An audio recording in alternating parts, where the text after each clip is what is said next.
Salut tout le monde, j'espère que vous allez bien, je suis extrêmement content aujourd'hui de vous retrouver pour cette 100e vidéo sur la chaîne, oui c'est la 100e. Dans ce chiffre je compte quand même les lives, puisque les lives à partir du moment où le live est terminé, il se transforme en vidéo. Pour la 100e vidéo, j'avais pas vraiment envie de faire une vidéo simple, j'avais envie un peu que ce soit un minimum spécial. Donc j'ai décidé de faire un top, enfin pas un seul mais deux tops dans la même vidéo. Mon top 10 de mes acteurs préférés et mon top 10 de mes actrices préférées. Je ne sais pas encore dans quel ordre je vais tirer au sort. Pourquoi? Parce que si je commence par les femmes, on va dire que je suis féministe, et si je commence par les hommes, on va dire que je suis sexiste. Je vais donc commencer par les acteurs, c'est parti. Et aussi, juste avant de commencer le top, je tiens à souhaiter un bon anniversaire à Elizabeth Olsen, qui est l'actrice de Wanda dans le MCU, qui n'est pas dans ce classement, mais qui franchement est une superbe actrice aussi. Évidemment, vous la connaissez pour son rôle de Scarlet Witch dans le MCU, mais n'hésitez pas aussi à la voir dans d'autres films comme Wind River par exemple, où elle est vraiment excellente. On va donc commencer avec mes 10 acteurs préférés. Donc à chaque fois je vous donnerai évidemment son nom, je vous dirai pourquoi est-ce que j'aime cet acteur, et je vous donnerai également sa ou ses meilleures performances dans tel ou tel film selon moi. À la 10e place, on va commencer avec un acteur que je suis sûr vous aimez beaucoup, que j'ai vraiment eu du mal à choisir sa meilleure performance parce qu'il il fait que des bonnes performances, des excellentes performances. C'est Joaquin Phoenix. Slave who became a gladiator. Gladiator who defied an emperor. Joaquin Phoenix, dernier acteur oscarisé d'ailleurs, c'est lui qui a eu le dernier Oscar du meilleur acteur pour Joker, il le mérite largement et il en méritait déjà d'autres avant, notamment Gladiator, mais Gladiator c'était pas vraiment un rôle principal donc il n'aurait pas vraiment pu l'avoir. Pour Her aussi il le méritait je trouve, d'ailleurs pour moi ses trois meilleures performances sont dans Gladiator, Joker et Her. J'ai vraiment pas pu faire un choix entre les trois, je suis désolé, parce qu'il est vraiment exceptionnel dans les trois, et en général c'est un acteur brillant, c'est un acteur qui s'implique à fond dans ses rôles, et franchement à l'écran ça se voit de ouf, vraiment c'est un des meilleurs acteurs au monde, objectivement je pense pouvoir l'affirmer. À la 9e place, un acteur très différent, mais qui est vraiment exceptionnel, que vous connaissez puisqu'il a joué dans la saga Harry Potter, mais c'est loin d'être ses meilleures performances. C'est un acteur qui me fait peur vraiment dans la plupart de ses rôles, il me fait peur parce qu'il a l'habitude de jouer des méchants, c'est Gary Oldman.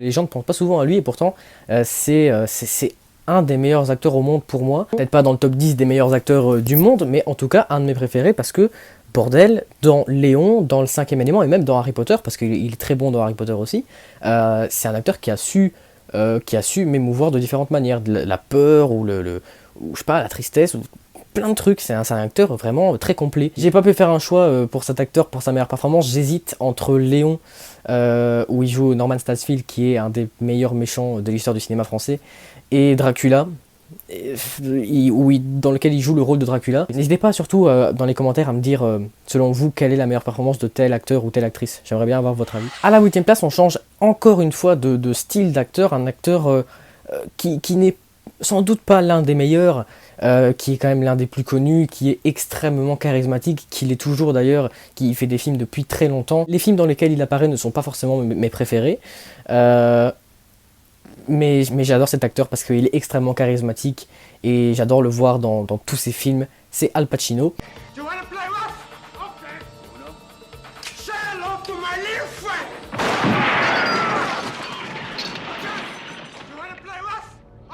Al Pacino, que ce soit à l'époque du Parrain ou de Scarface, quand il était un peu plus jeune, il était déjà exceptionnel, c'était déjà un acteur extrêmement bon. Puis il y a eu plus loin, années 90 avec Hit, notamment, très bon encore plus loin Insomnia, excellentissime, et il fait encore des films aujourd'hui, même si, bon c'est clair que c'est pas le Al Pacino d'avant, mais il fait encore des films aujourd'hui, notamment The Irishman et Once Upon a Time in Hollywood. Personnellement, mes performances préférées d'Al Pacino, ça reste dans Le Parrain et dans Insomnia, parce que voilà, Insomnia on n'en parle pas souvent parce que c'est un des films de Nolan les moins connus, mais je trouve que Al Pacino est vraiment excellent dedans, il joue un rôle pas évident à jouer, et voilà, et dans Le Parrain évidemment il est extrêmement charismatique, donc je ne pouvais pas ne pas parler du Parrain. À la 7e place, un acteur gros bras, je pense que c'est d'ailleurs le seul acteur gros bras de ce classement. J'adore les acteurs gros bras, Dwayne Johnson, Schwarzy, etc. Celui que j'ai mis donc à la 7e place, c'est pas l'un des meilleurs acteurs, c'est même un acteur qui n'est pas spécialement exceptionnel, et c'est surtout un de mes acteurs préférés parce que Parce que je ne saurais dire pourquoi, c'est l'acteur préféré de beaucoup de gens et on ne sait pas pourquoi. Sûrement pour ses rôles assez iconiques et assez émouvants, alors que c'est pas du tout le but initial de ses rôles. C'est Sylvester Stallone.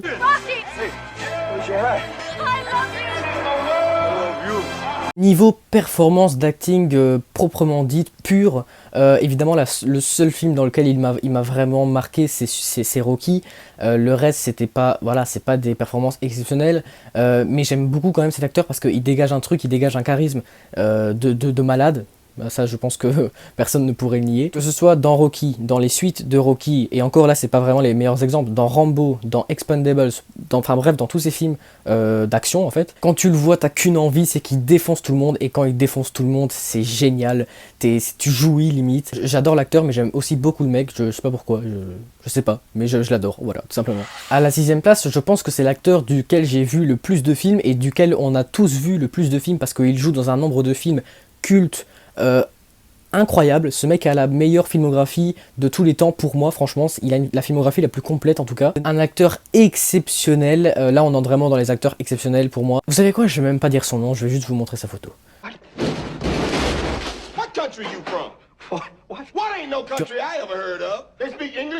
Samuel Jackson, le gars qui a commencé dans des petits rôles, puis qui a un peu évolué, même s'il est resté dans des rôles à la Jurassic Park.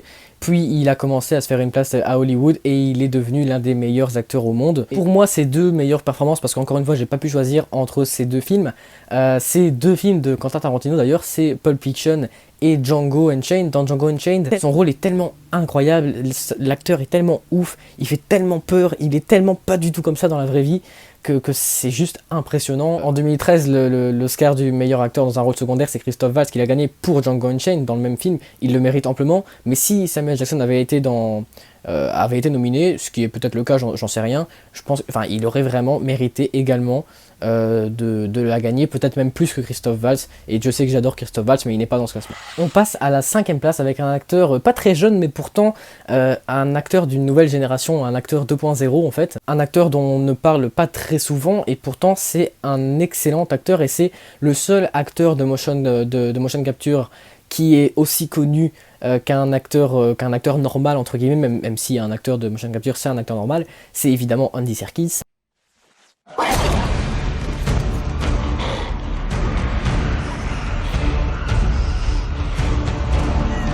Ce qui est incroyable avec ce mec, c'est qu'on voit qu'il est excellent, mais on ne sait pas qu'il est excellent parce qu'on ne sait pas qui c'est. En tout cas, c'est le cas de beaucoup de gens, malheureusement, si vous ne le connaissez pas, c'est l'acteur de Gollum, de King Kong, de César dans La Planète des Singes, et d'encore plein d'autres rôles comme le Capitaine Haddock. Bref, la plupart de ses rôles sont des rôles de motion capture. Il n'a pas fait que ça, il a joué dans Le Prestige, il a joué dans plein d'autres films, dans Black Panther aussi, où on voit son visage, mais habituellement ce sont des rôles de motion capture parce qu'il est spécialiste dans ça. C'est quelque chose qui je suppose le passionne, et il est excellent dedans. Alors oui, les rôles dans la motion capture c'est le même style d'acting que l'acting normal, c'est Andy Serkis qui l'a dit lui-même, il l'a dit dans Quotidien, d'ailleurs extrait si je le trouve. Aux Oscars. Et dans quelle catégorie? Ça existe ou pas? Non, alors pour l'instant, il n'y a pas de catégorie et je pense pas qu'il devrait y en avoir une pour ce type de travail. En tout cas, pas une catégorie à part, parce que jouer, c'est jouer finalement. Et justement, s'il est à la 5ème place, c'est pas parce que c'est un acteur en motion capture, c'est parce que c'est un acteur. Motion capture ou pas, ses performances sont exceptionnelles. Son rôle dans Le Seigneur des Anneaux, il est exceptionnel. Pour moi, ses deux meilleures performance, c'est dans Le Seigneur des Anneaux les deux tours où il interprète Gollum, et La Planète des Singes Suprématie où il interprète César. Évidemment, cet acteur est génial. Malheureusement, on ne voit pas souvent son visage, mais moi je sais à quoi il ressemble et je sais que c'est un superbe acteur. Et voilà. Moi, quand je vois Gollum, je pense à Andy Serkis et je ne pense pas à Gollum. À la 4ème place, on entre dans un acteur beaucoup plus connu, beaucoup plus culte, qui fait des films depuis les années, je crois, 50 ou 60, et qui en fait toujours maintenant avec la même énergie. Et pareil, comme Al Pacino, c'est pas un acteur qui fait des films dont je suis spécialement fan. Voilà, la plupart des films dans lesquels il joue, c'est pas des films qui m'attirent vraiment. Il y en a que j'aime bien, évidemment, mais ça reste un acteur qui... Enfin voilà, quand je regarde l'acteur, il y a un charisme de ouf qui se dégage, c'est un des meilleurs acteurs de la planète, de l'histoire, peut-être même le meilleur de la planète. Évidemment, c'est Robert De Niro. You talking to me? You talking to me? You talking to me?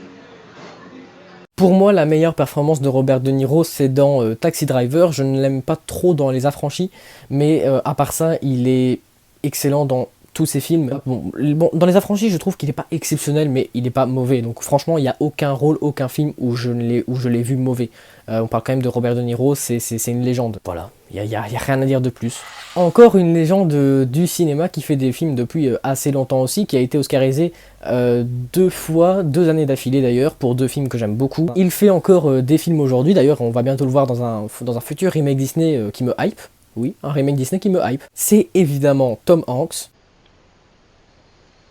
And I had that house of your father bulldozed to the ground. Tom Hanks, je l'ai découvert dans Forrest Gump et je suis tombé amoureux de ce film déjà, de ce rôle et de cet acteur. C'est pour moi évidemment sa meilleure performance, mais ça je pense qu'il n'y a aucune contestation possible. Il a gagné 2 Oscars pour son rôle de Forrest Gump dans Forrest Gump et l'année d'avant pour Philadelphia. Et oui, pour ceux qui se demandent dans quel remake Disney il va jouer, c'est dans le remake de Pinocchio où il jouera Geppetto. J'ai aussi hésité avec La Ligne Verte parce que c'est là aussi il est exceptionnel, mais voilà, Forrest Gump c'était quand même un rôle plus compliqué à jouer que le rôle de Paul Giamatti dans La Ligne Verte, qui était un rôle un peu plus basique je trouve. Rien que pour Forrest Gump, c'est un des meilleurs acteurs au monde en fait. À la deuxième place, un acteur dont j'ai pas mal parlé à la précédente vidéo, un acteur avec lequel j'ai grandi. Y a la plupart des films dans lesquels il joue, je les aime énormément, c'est Johnny Depp.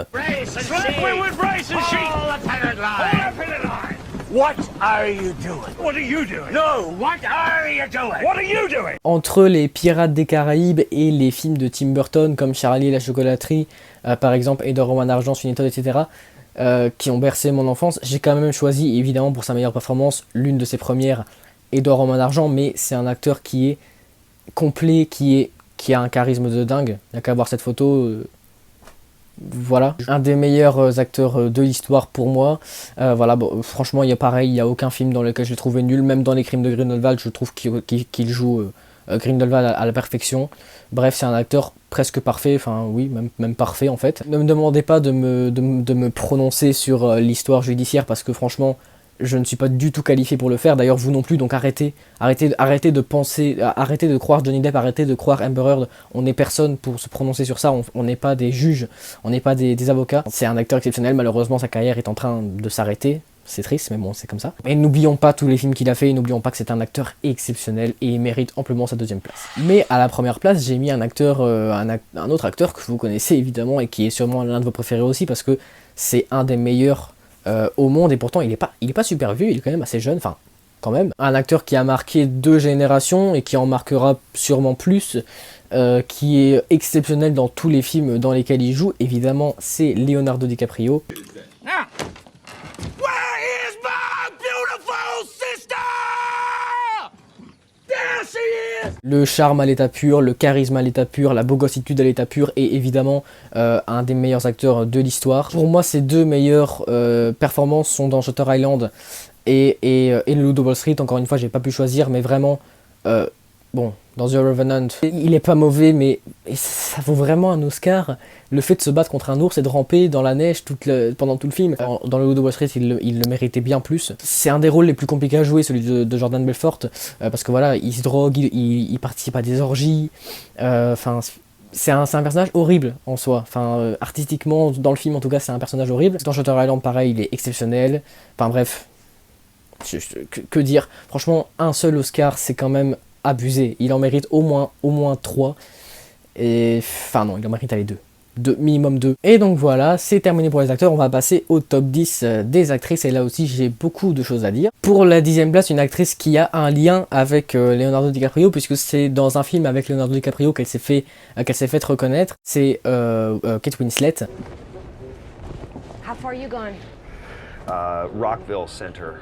Get out. Me too. Really? What are the odds? Kate Winslet, super actrice dont on ne parle pas assez souvent. Évidemment, Titanic, c'est le film qui l'a révélé au grand public. Elle est exceptionnelle dedans, évidemment. J'ai hésité entre Titanic pour sa meilleure performance et Eternal Sunshine of the Spotless Mind. Je sais pas faire un choix. C'est une actrice qui a beaucoup de charme, qui est assez charismatique, je trouve. et encore maintenant. Mais d'ailleurs, on va la voir dans la suite d'Avatar. Suite d'Avatar dont j'ai extrêmement hâte, bordel, ça m'énerve. Pour la 9ème place, c'est une actrice très différente, une actrice qui est dans toutes mes vidéos, que vous voyez dans toutes mes vidéos, puisqu'elle est juste derrière moi. Bon là, vous la voyez pas trop parce que j'ai un peu changé le cadre pour qu'on voit la télé, mais vous la voyez dans toutes mes vidéos, et c'est une actrice que j'aime beaucoup, c'est Uma Thurman. It's necessary to yak about bullshit in order to be comfortable. I don't know. That's a good question. Uma Thurman, voilà, l'actrice de Kill Bill, l'actrice de Mia Wallace dans Pulp Fiction. Pour moi, Pulp Fiction, c'est sa meilleure performance, même si dans Kill Bill, elle est exceptionnelle aussi. C'est deux rôles très différents, donc c'est difficilement comparable. C'est pas la meilleure actrice, mais c'est une actrice que je trouve très efficace dans son jeu, très juste. Enfin, elle a un jeu très juste. C'est pas exceptionnel, mais c'est très bon. On va pas parler de Percy Jackson parce que... Voilà. Mais dans les films de Tarantino, notamment, il n'y a pas que dans les films de Tarantino dans lesquels elle joue très bien, mais par exemple dans Pulp Fiction et dans les deux Kill Bill, surtout dans Pulp Fiction, je la trouve vraiment exceptionnelle. C'est pas pour rien que j'ai pris le poster de Pulp Fiction. S'il n'y avait pas Mia Wallace sur le poster de Pulp Fiction, évidemment que je ne l'aurais pas acheté. Et ça, c'est tout le monde. Uma Thurman était derrière moi durant toutes mes vidéos, et elle était sur le bannière de ma chaîne pendant plusieurs mois, donc... Voilà, c'est une actrice que j'aime beaucoup. Putain, ouais, c'est vrai ça. J'avais jamais pensé à ça. Bref, on va passer à la 8ème place, une actrice dont j'étais amoureux pendant très longtemps. Encore une fois, une actrice dont les gens ne pensent pas souvent, et pourtant une merveilleuse actrice, je trouve, c'est Keira Knightley. I am here to negotiate the cessation of hostilities against Port Royal. There are a lot of long words there, miss. We're naught but humble pirates. Keira Knightley, bon évidemment je l'ai connue dans Pirates des Caraïbes comme nous tous, à l'époque elle avait 17 ans, pour moi sa meilleure performance ça reste dans Imitation Game, voilà, dans lequel elle est vraiment excellente, et j'ai vraiment aussi aimé son personnage dans Casse-Noisette, pardon, et les 4 royaumes de Disney, un personnage insupportable, mais l'actrice est vraiment excellente je trouve dedans. C'est pas une actrice exceptionnelle, mais c'est une actrice que j'aime beaucoup, sûrement parce que je l'ai découverte quand j'étais plus petit dans Pirates des Caraïbes. Mais voilà, c'est vraiment, je trouve qu'elle a sa place dans le classement en tout cas. À la 7ème place aussi, une actrice dont je suis tombé amoureux assez récemment d'ailleurs. Une actrice dont j'ai un peu parlé dans la précédente vidéo sur Tim Burton. Voilà, c'est Eva Green.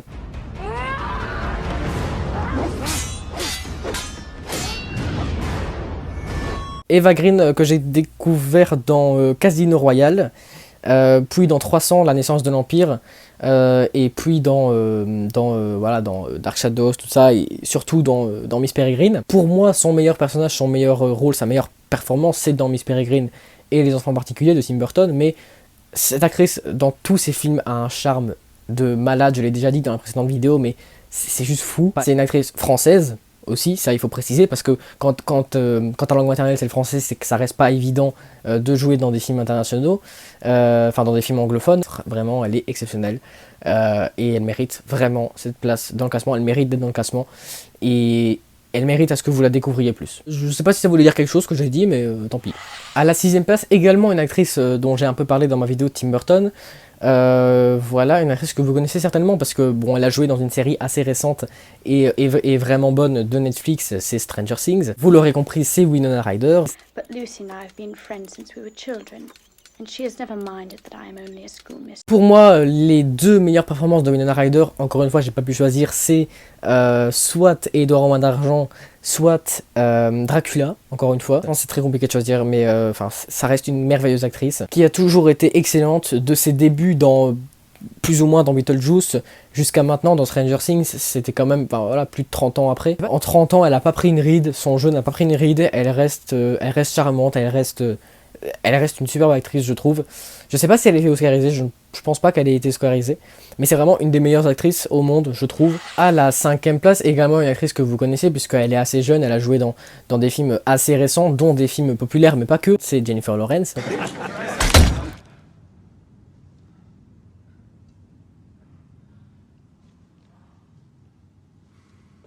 Thank you for your consideration. Que j'ai découverte dans Hunger Games, évidemment, comme tout le monde, mais que récemment j'ai vu dans Passengers, et pour moi son meilleur rôle, enfin sa meilleure performance c'est dans Passengers, c'est un de mes films de science-fiction préférés, et elle est exceptionnelle dedans. Je me souviens pas d'avoir vu un film avec Jennifer Lawrence où elle était mauvaise, parce que c'est une super actrice, elle a été oscarisée. D'ailleurs n'hésitez pas à aller voir le tabs de Tell From The Click sur Jennifer Lawrence, parce que vous allez apprendre certaines choses géniales, vous allez encore plus tomber amoureux d'elle. Et voilà, non, franchement c'est une meuf géniale, c'est une actrice géniale. Voilà, tout simplement. À la 4e place, également une actrice dont j'ai parlé, dont j'ai beaucoup parlé dans la vidéo de Tim Burton, puisque c'était sa compagne et sa muse, comme disent les médias, pendant pendant un peu plus de 10 ans, pendant 11 ans précisément. Une actrice que vous avez également vue dans la saga Harry Potter, c'est Helena Bonham Carter.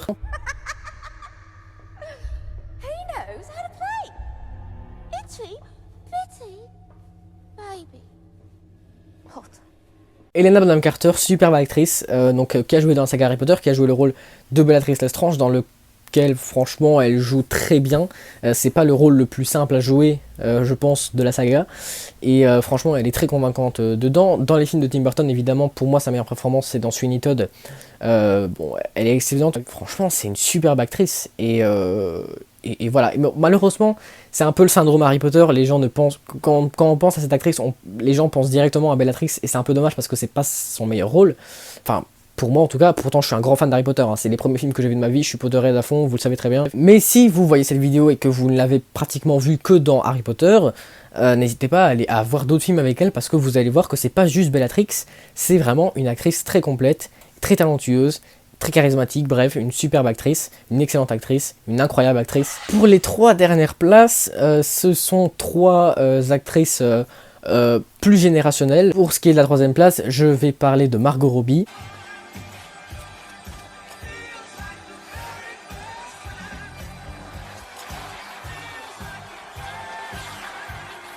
Margot Robbie, que j'ai découvert comme tout le monde assez tard dans Suicide Squad, et puis c'est seulement après que j'ai vu Le Loup de Wall Street. Oui, Suicide Squad c'est pas un bon film, mais faut reconnaître que l'actrice n'est pas mauvaise dedans. Puis Harley Quinn c'est pas un rôle facile à jouer. Hein. Dans Suicide Squad elle était déjà excellente, dans Le Loup de Wall Street également. Bon, puis il y a eu Tarzan, voilà. Elle a également joué dans Moi, Tonya, un film que j'ai vraiment beaucoup aimé, dans lequel elle joue Tonya Harding, et pour moi c'est sa meilleure performance. Elle a d'ailleurs été nominée aux Oscars, elle ne l'a pas gagné malheureusement pour ce rôle, et franchement je trouve qu'elle aurait mérité de l'avoir. De toute façon, je suis sûr que dans les années qui suivent, elle va gagner l'Oscar, parce que c'est une superbe actrice, malgré son manque d'expérience, parce qu'elle est arrivée dans le ciné au début des années 2010. Encore une fois, n'hésitez pas à aller voir le Taps de Telle Forme de Clique, parce qu'elle a une histoire incroyable, dans le sens où elle partait de rien, et elle est arrivée au sommet. Elle est passée de vendeuse de sandwich à actrice dans un film de Martin Scorsese avec Leonardo DiCaprio, je crois 4 ou 5 ans après. Enfin, c'est abusé, et ça montre vraiment que des fois dans la vie il suffit juste de talent en fait. À la 2e place, une actrice qui a pendant assez longtemps a été ma préférée. D'ailleurs pour seulement la première fois hier j'ai vu le film Lost in Translation de Sofia Coppola. Évidemment l'actrice c'est Scarlett Johansson. Hated me. You fucked somebody we worked with. You stopped having sex with me in the last year. I never cheated on you. That was cheating on me. But there's so much I could have done. Pourquoi je parle de Lost in Translation? Eh bien, tout simplement parce que Scarlett Johansson joue dedans, et c'est pour moi sa meilleure performance, avec Marriage Story en parallèle. Évidemment, quand on pense à Scarlett Johansson, on pense directement à Black Widow, MCU, etc. Elle a fait plein d'autres choses. Prenez juste Marriage Story, prenez Lost in Translation, prenez Le Prestige, voilà, prenez Jojo Rabbit, enfin bref. C'est une actrice qui est vraiment bonne, et malheureusement, quand on pense à Scarlett Johansson, on pense aussi souvent trop, même, et pas que de Scarlett Johansson d'ailleurs, à plein d'autres actrices, comme Margot Robbie, on pense direct au physique. C'est un peu dommage, parce que si on enlève ça, c'est des superbes actrices. Et quand on dit tout haut que ce sont des superbes actrices, évidemment les gens nous disent non, tu dis juste ça parce qu'elles sont belles. Voilà, oui elles sont magnifiques, mais ce sont surtout des bonnes actrices. Et j'ai vraiment hâte que le film Black Widow sorte, parce que j'en ai marre de pas aller au cinéma. Mais à la première place, normalement vous savez quelle est mon actrice préférée si vous avez vu un de mes récents Pourquoi j'aime. Une femme incroyable, une actrice incroyable, mais surtout une femme incroyable, qui est parfaite, qui a toutes les qualités au monde. Elle est intelligente, elle a fait Harvard. Bon, évidemment elle est magnifique, c'est une actrice vraiment complète, qui a commencé très jeune, qui est oscarisée aussi, qui a été oscarisée en 2011. C'est Nathalie Portman. Voilà. Jane. Sorry, I just needed to make sure you were real. It's been a very strange day. Oh, I am. Jane, what? Where were you? Oscarisé en 2011 pour le film Black Swan, sorti en 2010. Pour moi, c'est sa meilleure performance. Voilà, je l'aime beaucoup dans Léon aussi, où c'est son premier film, où elle avait 13 ans, et où elle est incroyable. Dans Annihilation, je l'aime bien aussi. Dans la plupart de ses films, je l'aime beaucoup, et même dans le MCU, même si c'est pas ses meilleurs rôles, enfin c'est pas son meilleur rôle non plus. C'est une actrice exceptionnelle, c'est une femme inspirante. Scarlett Johansson aussi d'ailleurs. Cette femme a un parcours incroyable. Elle est incroyable. Enfin voilà, c'est... D'ailleurs, je veux trop qu'elle joue dans un film français et qu'elle parle français. Mais bref, c'est pour moi la meilleure actrice au monde.